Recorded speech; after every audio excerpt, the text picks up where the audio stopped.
Hi everybody, my name's Eric Warnicki, and I'm going to make a totally different video today than I've ever made before in my entire life. I'm in my car right now, and I am driving, and I think what I'm going to call this video is, will you make it as a successful musician? And so we'll just dive right into that. I think that, with the proliferation of the internet and DAW tools and all these things that are available now that just simply weren't available 10, 20, 30, 40, 50, 100, 300 years ago. It's so easy to make music now, and you even have Suno and like these AI things that you can literally just type in an idea and they'll spit out an original song for you, that you can rap over or whatever, you know what I mean? It's so easy to make music now that, it still raises this question of, what do people actually want out of music, and what is the point of even being a musician and learning how to play music if it's so damn easy to just make music nowadays? Can you be successful? And if everybody and their grandmother is making music, how can you stand out, So that's really what I'm going to talk about today. So I want to talk a little bit about myself first. Forgive me if I'm not looking at the camera while I'm driving. I'm trying not to crash my car. But right now, I am actually in the middle of a 5-hour drive from my new apartment going to the studio where my band practices. And so for the last couple of months, I've been the keyboard player and backup singer for a band called Blime in Charleston, South Carolina.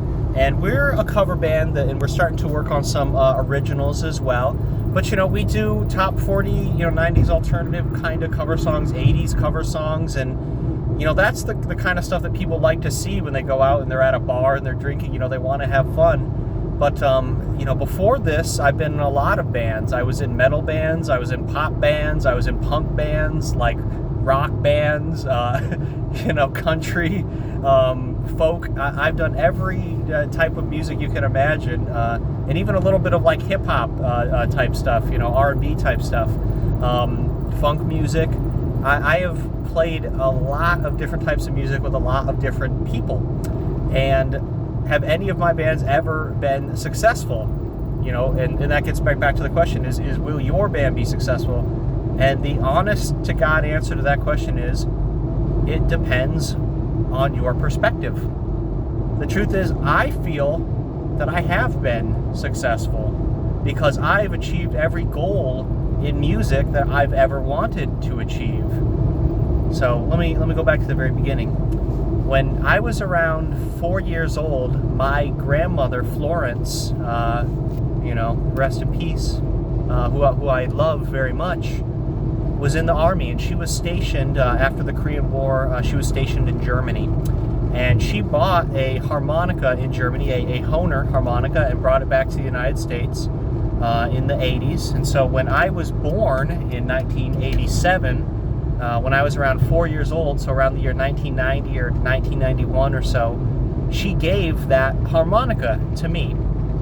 And so the very first instrument that I ever learned how to play at a very young age was my grandmother's harmonica. And so I learned, Ode to Joy and some blues songs and stuff, and I got quite good at it. It came with a little instructional book that showed you, how to breathe in and out and everything. And I'm pretty sure that harmonica was in the key of C. But I absolutely loved that thing. And then in middle school, I joined the band and I played trumpet. I didn't last very long with that. But around the age of 9 or 10 is when I kind of caught the rock and roll bug.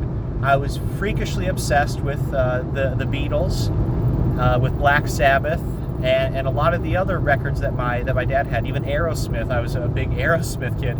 And I really, really, really wanted a guitar. And my Aunt Pam had a guitar. And so I started hanging out with her more often and asking her, Aunt Pam, can I play your guitar? And what's funny about my Aunt Pam, who's a great person, is on her left hand, she's right-handed, but on her left hand, the hand that she uses to play chords on the guitar, she actually lost the tip of her middle finger. And so she is missing part of her finger, just like Tony Iommi is, or like Django Reinhardt. She does not have the ability to reach the top string, you know, with her finger and play like a G chord. And so she had to learn how to play guitar with different, you know, chord shapes and in a different way than other people did. And so learning from her, I still think to this day, is one of the most important things that ever happened to me, which is this recognition that everybody on earth is different.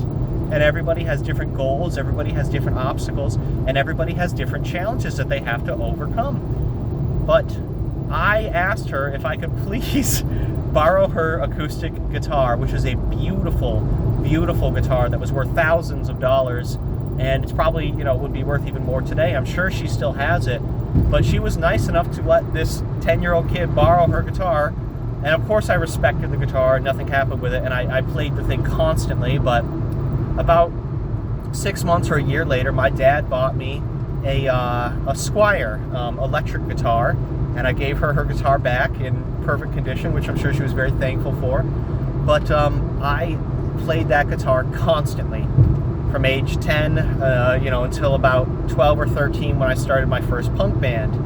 And when I was young and first starting out like that, my dream, you know, what I thought was the definition of success was to record an album, was to have an album. And so I used to dream about, you know, having a CD in my hands, my CD in my hands, you know, like a record, with the album artwork and the track listing and the liner notes.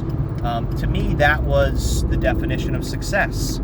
And when I got older, about 18, 19 years old, when I was in college, you know, after that punk band that I'd mentioned, it kind of fizzled out. We never really went anywhere. But I started a band which was called the Lexingtons with some, you know, my roommate in college named Cody Bacher, my girlfriend at the time, her best friend named Audrey Couch. And so me, Cody, Audrey, Rachel were in that band. And, you know, it was an extremely fun time. And we recorded together, you know, at Audrey's mom's cabin and in Cody's apartment and in my, you know, dad's house and a lot of other places. I spent about 6 months or a year recording our first album. It was called Get Lo-Fi. And the reason that I called it Get Lo-Fi was because I didn't know anything about producing music or mixing music. And so I knew that this, like, our album would sound, you know, sonically pretty bad. But I doubled into it. I leaned into it, and I said, you know, I'm a fan of My Bloody Valentine and that sort of noise rock kind of sonic youth sound, and so I want that. I was also extremely inspired by a band that's called Rocket Ship. Rocket Ship is a band by this guy named Dustin Reske in Seattle, or I think he was in Portland, Oregon at the time, somewhere on the West Coast. But Rocket Ship was a massively influential indie pop kind of noise band at that time, in the late 90s, kind of early 2000s. And I was just obsessed, and I wanted to be Dustin Reske. He was the highest of the high for me at that time. And of course, I was also obsessed with the Beach Boys and Brian Wilson, and I still am. I actually run the world's most popular blog about the Beach Boys, and I have since 2007. Well, I think I'm still the most popular blog. If you search Beach Boys blog, I think I'm still #1. But for many, many, many years, I did that blog, and I was obsessed with the Beach Boys and obsessed with Rocket Ship. And I interviewed Rocket Ship as well on my other blog. I had a blog called This Is Pop Music, and I got a chance to interview some very great musicians, some people that I love, including John Davis from John Davis and the Monster Orchestra. And, you know, Jeremy Jensen from The Very Most. There was a lot of great musicians that I got a chance to talk to, and I was so happy with that, you know what I mean, to be putting out music. But we finally did it. Me and the Lexingtons put out our record, Get Lo-Fi, and it was the greatest feeling ever. I remember showing it to my family, showing it to my friends, and playing it at shows. You know, we would do our concerts around Rhode Island, which is where I lived at the time, in Providence, and it was just fabulous. I was a successful musician at the age of 18 or 19 years old because my goal was to release an album. And I will be dipped if I did not achieve that goal. And I'm still extremely proud of that album. I still love that album. I still like some of the songs on it. I still know that it was a creative peak for me, lyrically, musically, friendship-wise, relationship-wise. It was a great moment in my life, and that, to me, was the definition of success. Now, I don't know how many records that we sold. I don't know how much money the Lexingtons made, I certainly guarantee it's less than Taylor Swift. But the truth is that I accomplished everything that I wanted to accomplish at that time. And so that's really what I want to get out of this video, is that what matters in music is not how many people like you, how many followers that you have. You know, the truth is that you don't make music for other people. You make it for yourself. And if your goal is to, you know, be bigger than Metallica, keep striving at it. But my goals were realistic, they were achievable, and I achieved them. And I'm extremely proud of that.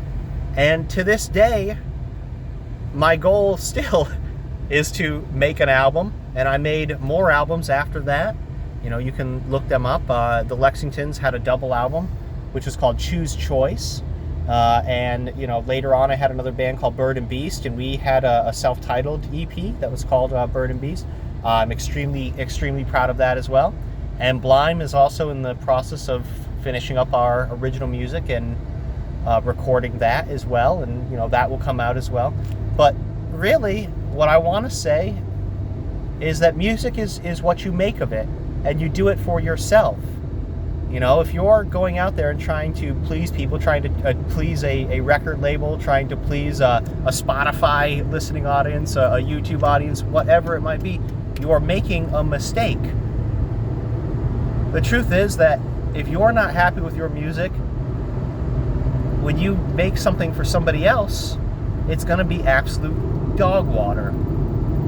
You need to please yourself first. You need to please your own artistic, you know, creative need. And that's something that I think so many people kind of forget about, is they're tailoring their set list to try to fit the crowd, and they're not putting their own needs high enough.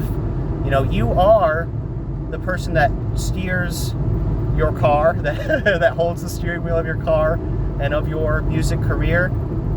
And the choices that you make, you know, are going to either help you or hurt you towards whatever goal that you set. And so all I would say is that if you don't have a goal with music, you're making a mistake. And if you have a goal that isn't able to be achieved, you're making a mistake as well.